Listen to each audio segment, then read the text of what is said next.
Continuando, então, o nosso assunto polêmico, vamos falar sobre outros mitos e verdades sobre a vida sexual. Então, olha só. Dá para chegar ao orgasmo com sexo anal? O que vocês acham? Pensa um pouquinho. Sim, é uma verdade, não é um mito.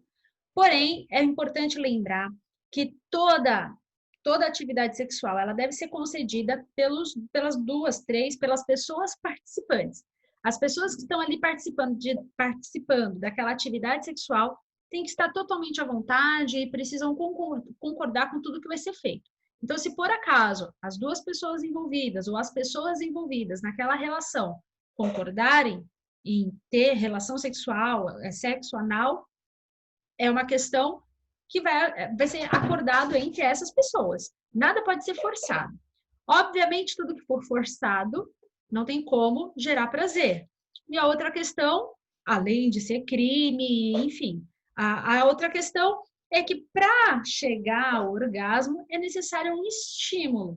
E esse estímulo ele não precisa ser só e apenas pela penetração.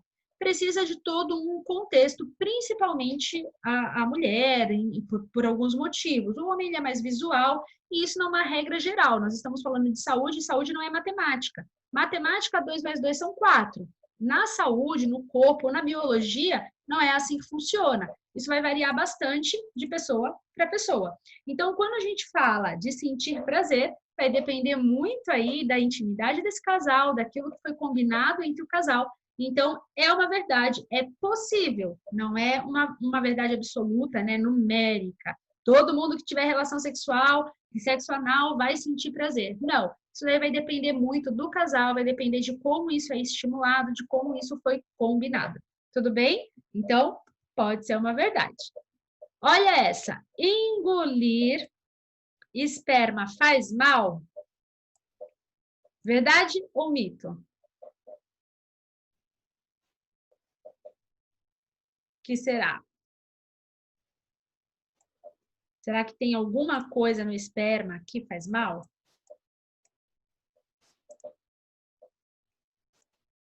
Muito bom, mito. É mito. Na verdade, não há nada comprovado cientificamente de que o esperma faça mal engolir. Agora, se não é algo agradável, se a pessoa não gosta, entra no que a gente tinha conversado um pouquinho antes. O relacionamento sexual ele tem que ser consentido pelos dois, pelas pessoas participantes, né? Tem que ser algo que a pessoa queira fazer, tem que ser conversado de preferência, né? Então, dentro dessa relação, é importante que as pessoas envolvidas conversem, se eu gosto, se eu não gosto, se eu sinto à vontade. Algumas pessoas, né, vão experimentar, e aí experimenta e falam, não gostei, para mim não foi agradável, e aí, enfim, escolhe não ter mais aquele tipo de relação. Então, se faz mal à saúde, não faz mal à saúde. Agora, você precisa ver se é uma coisa que te agrada, né? Ostras, amendoim, ovos de codorna aumentam a libido? Sim ou não?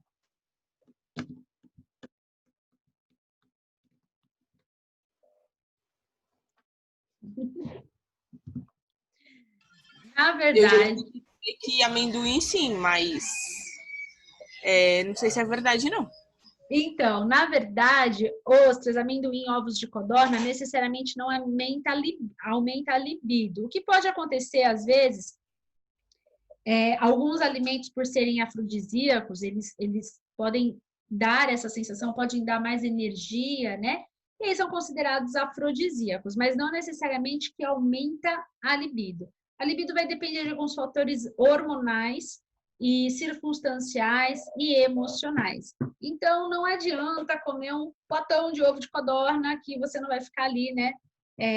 Aumentar a libido ou dar para alguém esse alimento e achar que isso vai fazer a pessoa virar, né, um touro nessa área. Não, não necessariamente. É mito, ok? Deixa eu fazer uma pergunta. Vamos fazer. Anticoncepcional corta à vontade? Vou falar sobre isso. Muito legal você ter perguntado. Tá ali na próxima já. Vou falar. Olha só essa. Sexo na água diminui a chance de engravidar, sim ou não? Acho que não.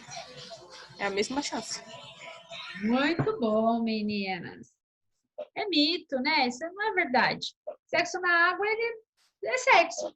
O que vai depender, na verdade, realmente vai ser a forma como vai ser feita a ejaculação, a qualidade a saúde desses espermatozoides, se a mulher está no período fértil, se vai ter, o espermatozoide entrou, vai ter condições de chegar até um óvulo e fecundar esse óvulo. Então, a gravidez, ela envolve várias coisas, e não necessariamente só a penetração, né?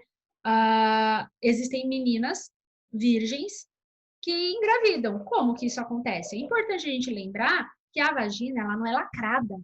Mesmo para quem não teve relação ainda, não é lacrado. Não é totalmente fechado. Se fosse totalmente fechado, a mulher não menstruava. Não é verdade? Só ia começar a menstruar depois da primeira relação. E não é assim. Pelo mesmo canal que sai o sangue na menstruação, é o canal por onde acontece a relação. Então, pode acontecer, antigamente falava engravidar nas coxas, né?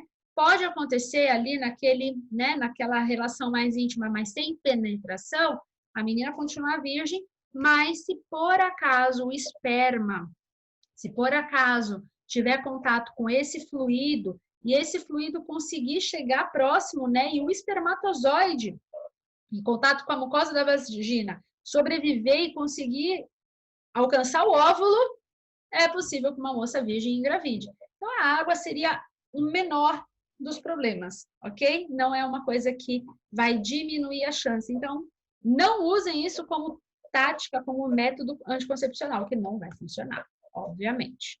Agora, olha aí a pergunta. Tomar anticoncepcional diminui o desejo sexual? O que vocês acham? Eu perguntei por mim, mas eu acho que sim. Não sei se é psicológico. Professora, eu acho que não, né? Porque, na verdade, um anticoncepcional... Ah, tá. Pode falar, amor. Fala a sua opinião. É, porque como o anticoncepcional tem hormônio, né? Eu acho que aumenta, não é? Não diminui. Depende. O hormônio não é para diminuir as chances de engravidar? E quando a gente vai chegando próximo do ciclo menstrual, ou melhor, próximo do período fértil, o corpo da mulher, inconscientemente, não é algo consciente. Nossa, estou chegando próximo do meu ciclo. O corpo comece a se preparar para receber um bebê. É da natureza. Então, todo mês a mulher se prepara para gerar um bebê, para receber, para começar a formar esse bebê. Então, se por acaso não acontece, acontece a menstruação, vem a menstruação. Mas, nesse período fértil que a mulher fica, ela fica com mais desejo sexual.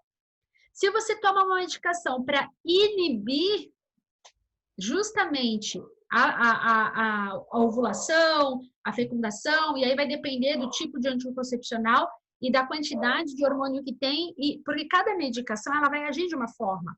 Em algumas ela diminui, ela neutraliza, vai evitar que o óvulo amadureça, outras vai evitar que haja fecundação, depende do método anticoncepcional que é usado, mas se tem hormônio envolvido, o hormônio pode influenciar negativamente, sim.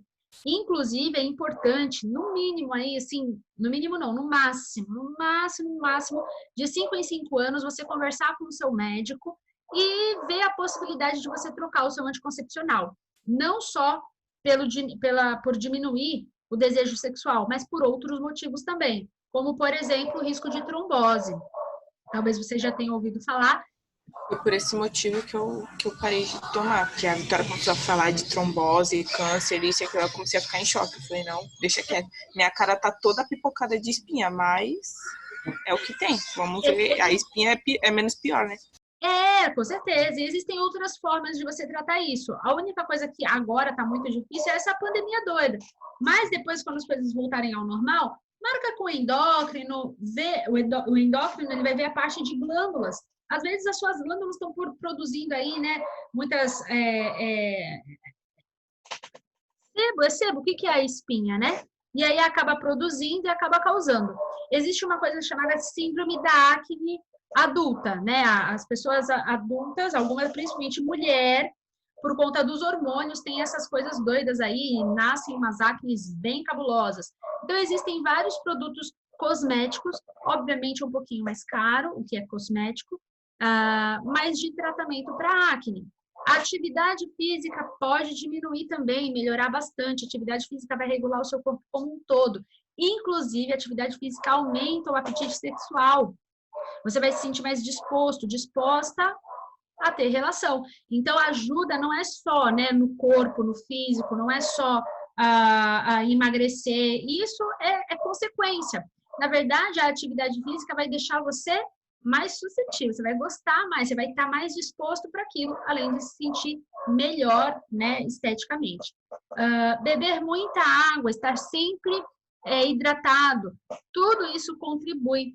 E a lógica tem a parte psicológica. A parte psicológica é indiscutível, ela é muito importante na relação sexual. Então, se a relação entre o casal, entre né, o parceiro, a pessoa, não está bem resolvida, isso também pode diminuir o desejo sexual. Então, não pode se concentrar em um só motivo. A pessoa precisa analisar um todo, tudo o que está acontecendo. Às vezes, filho, estresse, falta de dinheiro, trabalho demais, estudo demais, coisas exageradas ou falta de algumas coisas podem causar a diminuição do desejo sexual. É importante você conversar com o seu parceiro e, novamente, de 5 em 5 anos ou até menos, aí vai depender muito, né? Quero engravidar, não quero engravidar. Existem várias opções de métodos contraceptivos. Então, por exemplo, eu passo muito mal com anticoncepcional, com pílula anticoncepcional, via oral. Eu passo muito mal, fico mal, não consigo usar, fico vomitando e mexe com o meu humor. Teve uma, eu não vou lembrar o nome agora, mas teve um anticoncepcional que eu usei para tratamento hormonal, eu não era nem casada, para tratamento hormonal, e a médica estava tudo descontrolado, testosterona acima do nível e tal, e aí ela passou.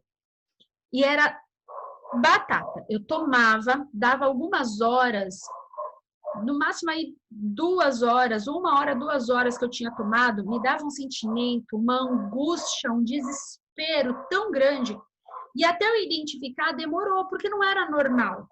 Não era depressão, não tinha motivo. Eu estava bem, eu estava fazendo as coisas que eu gostava, mas do nada vinha aquele sentimento ruim e parecia que só passava dormindo, né? E aí a gente começou a pensar o que tá de diferente, o que eu comecei a fazer de diferente? Comida, não, na vida de modo geral, e a gente lembrou que começou o tratamento hormonal com anticoncepcional. A gente foi ler a bula e eu marquei uma consulta, parei de tomar, na mesma hora acabou esses sintomas dessa angústia, desse mal-estar. Na bula estava escrito que podia causar. E eu fui conversar com a médica, porque queria fazer o tratamento hormonal, mas também não queria ficar sentindo aquilo. E batata, ela falou, poxa vida, você tem uma reação, por algum motivo te causa essa sensação, como se fosse um efeito colateral da medicação. Não tinha a menor condição de eu continuar usando. Eu experimentei alguns outros, né, mas também não deu certo. E resumindo um pouquinho a história, eu fiz tratamento hormonal com corticoide, com outras coisas. Quando eu casei como método contraceptivo, já que eu não conseguia tomar via oral, existe um anel vaginal. Ele parece com essas negocinhos de cabelo, xuxinha de cabelo, bem parecido com isso aqui. Só que ele é transparente, tá? Eu tenho lá na escola, quando a gente voltar, eu mostro. E praticamente desse tamanho, lembra muito isso daqui. E aí a mulher vai dobrar, introduzir, e lá dentro ele vai se acomodar no colo do útero. Então, o colo do útero, né, que é mais ou menos um negocinho redondinho assim, e ele vai se acomodar no colo do útero, tudo bem? E ele vai liberar hormônios, e esses hormônios vão evitar aí a gravidez, só que não vai passar pelo sistema gastrointestinal, e a quantidade de hormônio é diferenciada. Não afeta tanto parte de humor, essa questão de engordar, né? Eu sempre tive medo de tomar injeção, para não engordar. Sempre, como eu já tenho essa dificuldade com a balança, eu nunca quis a injeção. E aí o anel foi a solução. É um pouquinho mais caro, né? Menos acessível, mas é um método contraceptivo. É muito mais barato você comprar um anel desse por mês, que é R$ 70, do que sustentar uma criança. Isso é fato, não precisa nem fazer conta. Quanto é uma fralda, um pacote de fralda? Acho que é mais.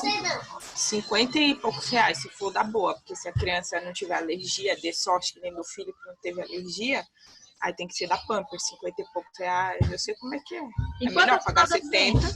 50, eu comprava, vinha 50, 52 fraldas, mas quando é pequenininho, um pacote não dá nem um mês direito.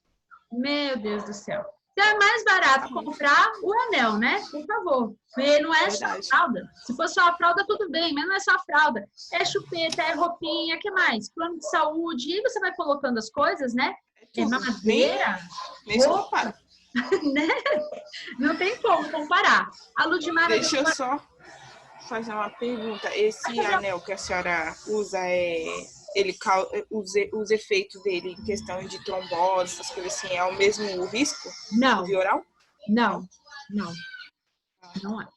E funciona, tá?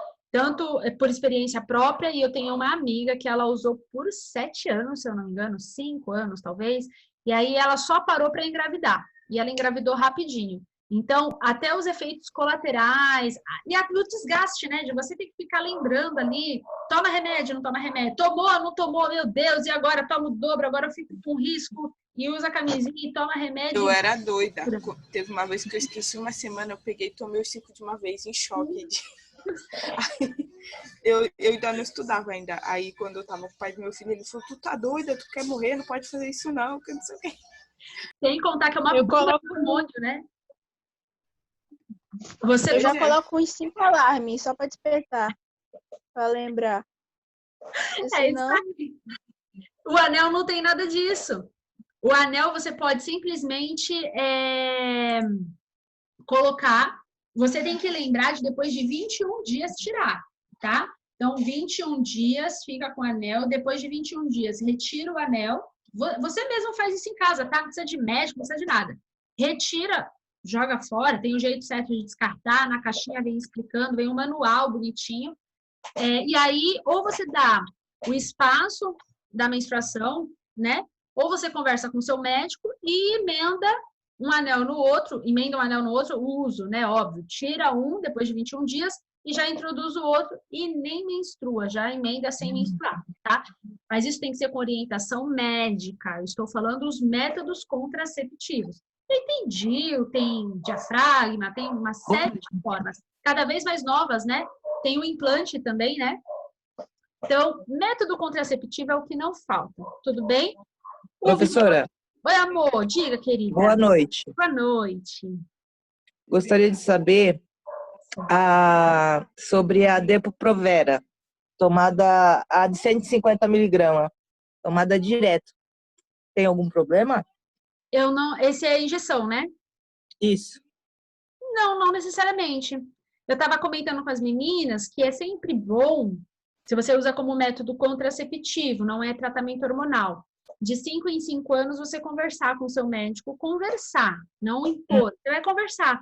Olha, doutor, se você está bem adaptada, não tem muito por que mudar. Agora, fazer os exames de rotina, principalmente no SUS é um pouquinho mais complicado, porque exame de rotina no SUS acaba sendo hemograma, né? Ultrassom e só. Então, eu pago para fazer tudo.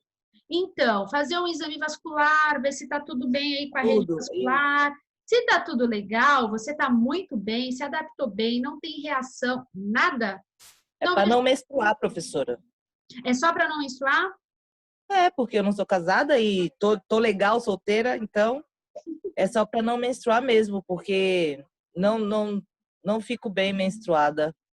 Tenho muitos problemas com menstruação. Então, mau humor. Minha filha está com 26 anos, é o tempo que eu tomo. Toda vez eu explico para o médico tudo e ele fala que eu posso continuar.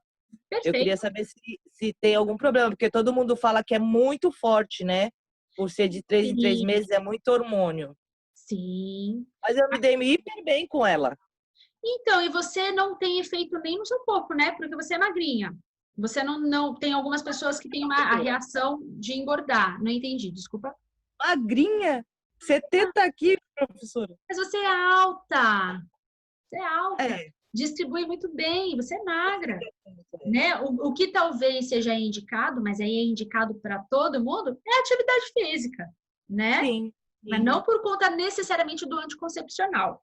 Agora, se você falou que faz o acompanhamento todo bonitinho, sem problemas nenhum. A preocupação é justamente ao contrário. A pessoa que toma um anticoncepcional e nunca mais volta no médico.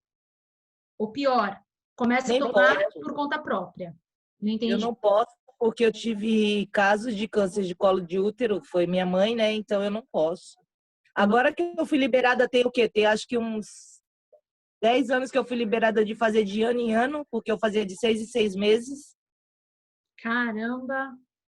É. Então, já que você faz esse acompanhamento, dificilmente alguma coisa vai passar despercebido.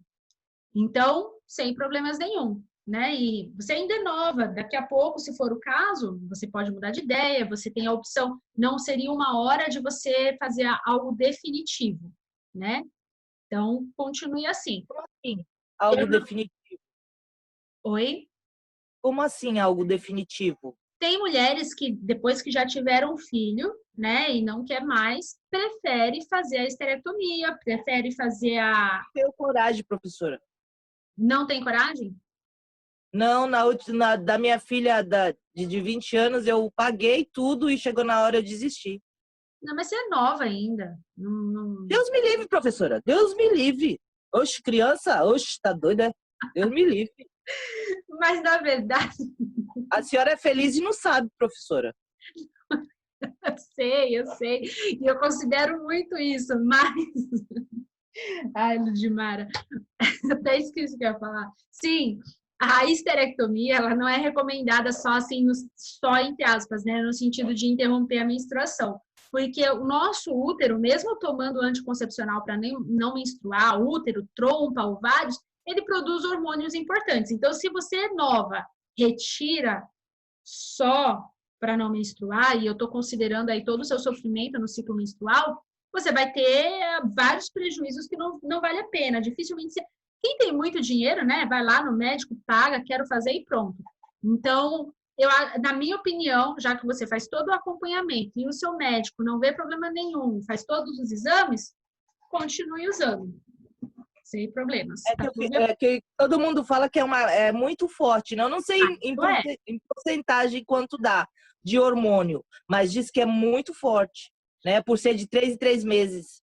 O que você tem que pensar, assim, é como se você pegasse a cartela de 3 meses e tomasse tudo de uma vez. Então, sim, é uma bomba de hormônio. Isso é fato. Mas todo anticoncepcional vai acabar sendo, né? Sim. Uns um pouquinho menos, outros um pouquinho mais. Então, nesse caso, se você se adaptou, não tem reação, não tem risco de trombose, você é ativa também, né? Você nunca fica parada. Não. Então, você é uma pessoa ativa. A gente pensa, principalmente no via oral, no injetável nem tanto, no via oral em relação à trombose. E alguns tipos, algumas marcas. Por isso, eu tenho um pouco de dificuldade, às vezes, de indicar, né? Esse é melhor, esse é pior. Porque não é uma matemática. Cada organismo reage de um jeito e outro. Tem um bolso também, né? Não adianta falar um negócio absurdamente caro, pode até ser bom, mas se for caro, você não consegue sustentar. Então, quem se adaptou, no seu caso, você se adaptou? Perfeito. Fique tranquila. Continue cuidando da sua saúde e tá tudo certo. Tá bom? Tá bom, obrigada, professora. Imagina. Então, vamos continuar. Quero fazer pergunta, quero que vocês respondam. Olha essa. É possível quebrar o pênis durante a relação? Sim ou não? Sim. E as outras meninas acham que é? Sim, eu sei, porque o do Zezé já quebrou. O do Zezé de Camargo, aquele que faz dupla com o Luciano, já quebrou. Passou até na televisão e tudo, é sério. Nem ideia, professora. Nem pensava nisso. Gente, vocês são demais. Eu não sabia dessa referência. Eu vou mostrar... Eu só sei por causa disso. Agora eu vou fazer outra pergunta. No pênis tem osso? Não, senhora. Como é que quebra, então? Não, é o nervo que quebra. Sei lá. Ele brocha, sei lá. Ai, vocês são o máximo. Adoro. Deixa eu só abrir aqui para mostrar para vocês.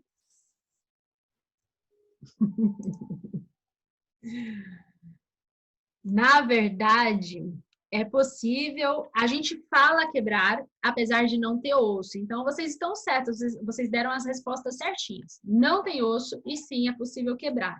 Mas a gente fala quebrar mais como força de expressão. Eu salvei para mostrar, mas eu acho que eu estou fazendo alguma coisa errada. Classificar por data. Agora foi. Abrir.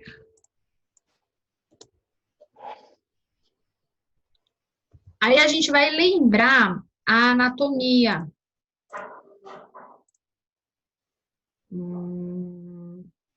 Aqui. Poxa, a imagem não ficou muito boa. Acho que eu vou ter que abrir na internet. Às vezes, quando a gente salva, a imagem não fica legal.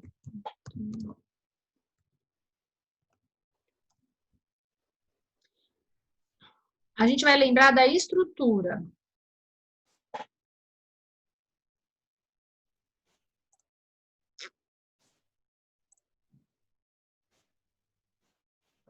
Olha só. Aqui é a anatomia. Então, vocês conseguem ver. Observe ali onde está escrito. Corpos cavernosos, corpo esponjoso, a uretra, por onde sai a urina, a túnica albugínea. É essa túnica que eu quero que vocês observem. A túnica albugínea, ela envolve, ela protege o corpo do pênis e é através da irrigação dessa túnica que o pênis consegue ficar entumecido, que ele consegue ficar enrijecido, ok? Então, essa túnica, ela não é óssea, óbvio, até porque quando está relaxado, né, o osso não relaxa. Então, quando está relaxado, diminui a quantidade de sangue, por isso o pênis fica, a gente fala mole, fica, não fica enrijecido, nem fica relaxado. Perfeito. Quando ele fica enrijecido, é essa túnica que permite isso através do sangue circulando em grande quantidade. E, às vezes, no ato sexual, pode acontecer o trauma, dependendo da posição, dependendo da violência, né, da força, pode acontecer, então, de literalmente traumatizar. E o barulho que faz é como se fosse um barulho de quebrar, um estralo. Pessoas que já passaram por isso relatam dessa forma. O estralo e a dor. Ah, sim. Os relatos são de dores insuportáveis. Aqui do lado vocês conseguem ver uma ressonância. Onde tem o círculo vermelho, está mostrando exatamente onde a túnica albugínea ela foi rompida. É a lesão. Por isso que, olhando, parece realmente que está quebrado. E só dá o tratamento é cirurgia. Não tem outro tratamento. É cirurgia, precisa fazer cirurgia. Eu vou mostrar aqui. Como que faz? Vai abrir. Abre e essa túnica é refeita como? Com tela? Suturar. Eu acho que eu tenho uma foto aqui. Olha esse daqui, tá vendo? Cria um hematoma. Porque lembra que eu falei? O sangue passa em grande quantidade e é o que ajuda a entumecer, deixar o pênis enrijecido. Se ele rompe, vai causar um hematoma. Olha como fica. Ah, sim. Tá vendo? Aí eu tenho aqui embaixo. Aqui, ó, aberto. O médico.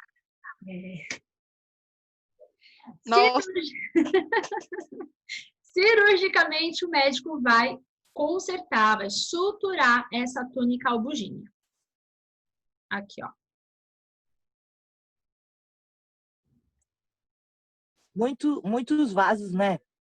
Muito vascularizado, tem que tomar bastante cuidado.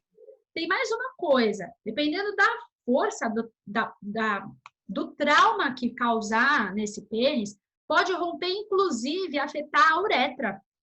Essa pessoa pode ter dificuldade, pode ter, ficar infértil, depois ter dificuldade, né?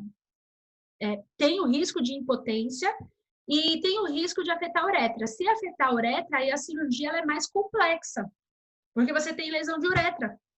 Então, esse paciente pode precisar de uma sonda por um longo tempo, esse paciente pode precisar temporariamente fazer uma cistostomia. Então, assim, a cistostomia é quando faz uma incisão na bexiga e coloca uma sonda. Então, o xixi não sai pela uretra, ele sai direto por essa sonda. Fica mais ou menos na região, abaixo da região umbilical. Resumindo, é maior preju, hein? Por isso que quando a gente fala de educação sexual, quando eu dou essa aula, né, qualidade na vida sexual, não é quantidade, não é tamanho. A primeira pergunta lá que eu fiz foi de tamanho, né? O tamanho do documento? Sim, não, não é. A questão não é essa. A qualidade depende de um conjunto de fatores. O relacionamento que você tem com a pessoa, a intimidade, o que você permite, o que o outro permite, se aquilo foi conversado, se não foi conversado. Se as pessoas envolvidas conhecem o próprio corpo e o corpo do companheiro, da companheira, porque senão não tem como. Não conhece, vai fazer alguma coisa errada, né? Às vezes inventa. A criatividade é importante? Aumenta o apetite sexual? Sim, mas não pode ser exagerado. Tudo tem um limite, o nosso corpo tem um limite. E aí, se a gente está falando de saúde, a gente está falando de equilíbrio, né? Então tem que tomar um pouquinho de cuidado. Tem uma outra foto, ó, essa daqui é uma foto também de fratura de pênis. Que a qualidade não está muito boa. E tinha uma outra que eu tinha visto de manhã com o pessoal da manhã. Mas eu acho que deu para entender, né? Tem que tomar cuidado aí, bastante cuidado. Tem vários vídeos na internet falando sobre isso, médicos falando sobre isso. Tem um médico estudando, mostrando no vídeo a ressonância, mas ele explica bem tecnicamente, para quem gosta de se aprofundar no assunto, fica a dica, tá bom? Então, respondendo aí a pergunta da nossa aula, do nosso slide, sim, é possível, então tem que tomar bastante cuidado, né? Pode criar, deve até o casal, mas tomar cuidado. O sexo oral causa câncer bucal? Se tiver doente. Muito bom, muito bom. No caso, o sexo oral, pele íntegra, não tem IST, não tem trauma, nenhum tipo de trauma, não tem porquê, não faz sentido. Afinal, o que é o câncer? É a mutação da célula e a proliferação ou aumento de tamanho ou de quantidade dessas células. O ato sexual, sexo oral em si, ele não causa essa lesão.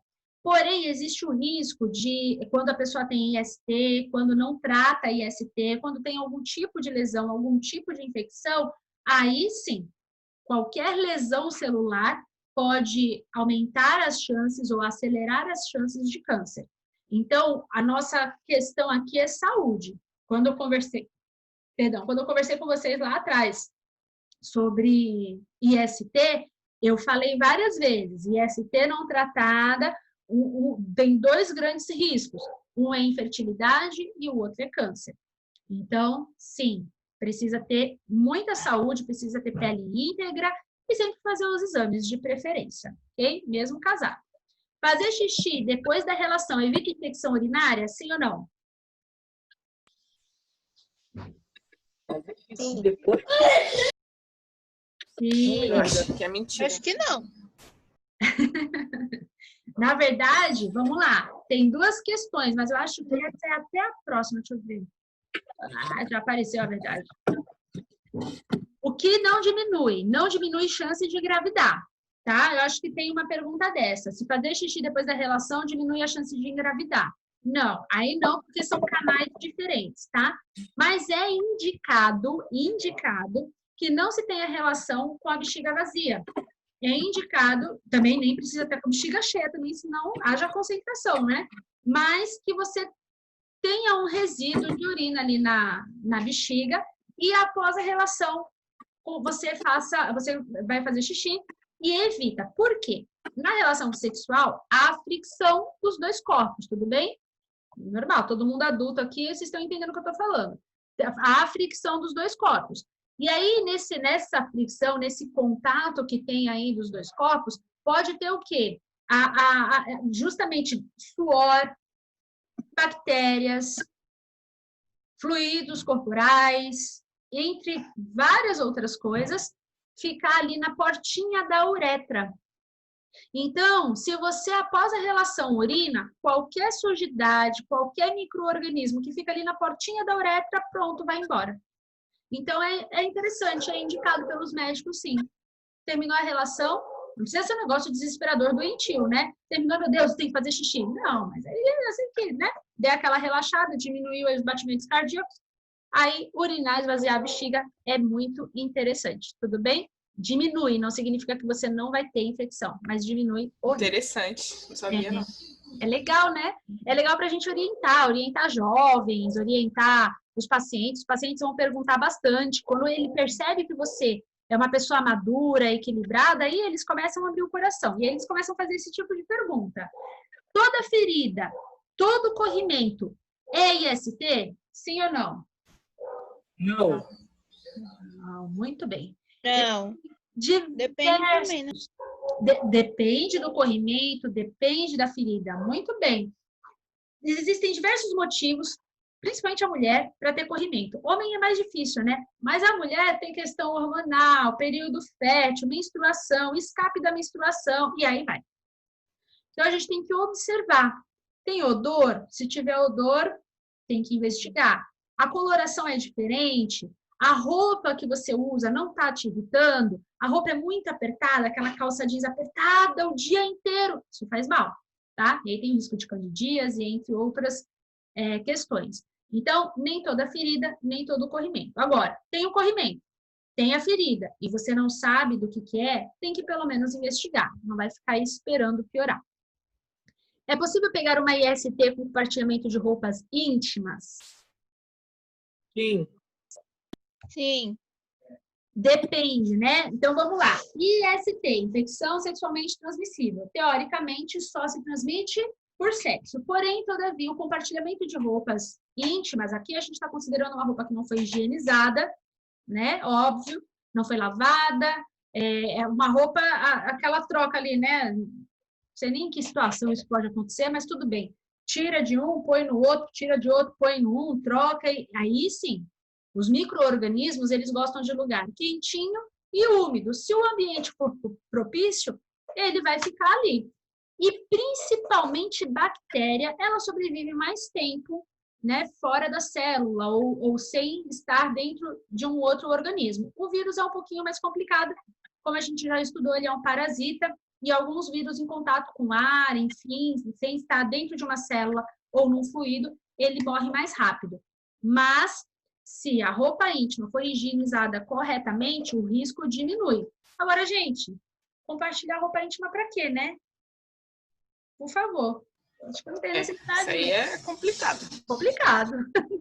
Mas não custa frisar.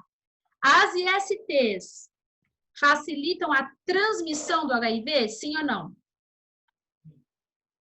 Sim. Sim. Com certeza. A gente tem que lembrar o seguinte, qualquer porta aberta é risco para qualquer infecção. E a IST é uma lesão. Ela vai causar alguma lesão. Ou diminuição do seu sistema imunológico, né?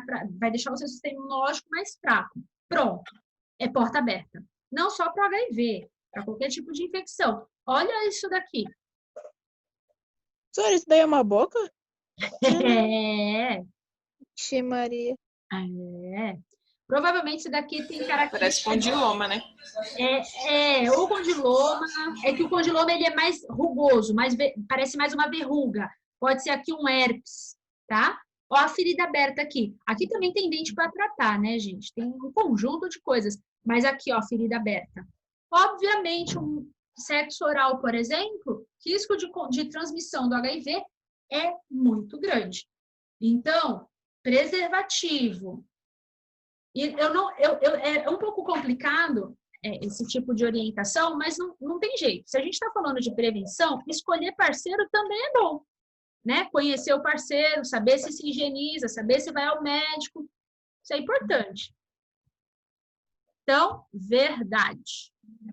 A camisinha não protege contra todas as ISTs? Isso é verdade ou mentira? Mentira. Mentira. Protege sim, contra todas as ISTs. Quer dizer, a não ser aquela história, né? Mas. Não protege, não. Cadê o quê? Deve estar aqui, ó. Esse aluno aí não vale, que tá pegando cola com a professora, não vale. Esse aluno aqui, ó, é assistente social e recebe um monte de paciente e trata um monte de paciente. Gente, vocês têm que lembrar que a camisinha, ela protege o corpo do pênis. Só. O resto não protege. Não estou pregando contra a camisinha. Para usar, protege de bastante coisa. Mas, vamos lá. Na relação sexual, não tem como acontecer a relação só o corpo, né? Só a parte que tá a camisinha ter contato. O resto não tem contato. Impossível. Vai encostar períneo, vai encostar a virilha, né? A inguinal, saco escrotal. Vai encostar o corpo. Grandes lábios. Por mais que os dois estivessem de camisinha, o que também não é indicado pelo atrito do plástico. Ainda assim, não protege de todas. A gente viu lá nas fotos da aula de EST, várias infecções que estavam no períneo, aqui na virilha, aqui subindo mais em cima no pubis, né? Então, nós temos o risco de, mesmo usando camisinha, contrair algum tipo. Por isso, eu preciso muito cuidado, saber se a pessoa vai ao médico, faz os exames básicos, né? Seria o mínimo. E a proteção, tá? Olha, o nosso tempo acabou, passou rapidinho, né? Foi bem dinâmico, acabou passando rapidinho. Mas só aí para... A aula é boa, acaba rápido. Verdade, meu amor, obrigada. No segundo momento, a gente vai falar de segurança do paciente. Então, se vocês quiserem voltar, fiquem à vontade, com o mesmo link, tá? Lembrem que a IST, ela pode aparecer em outras regiões, não só nas regiões íntimas. E pensem antes de agir. Protejam-se, pensem bastante, né? O prazer é bom, mas é bom cuidar da saúde também, tá bom? Obrigado pela atenção de vocês, pela participação de vocês. E eu espero vocês aí às 8h15, tá bom? Ai, que linda essa foto.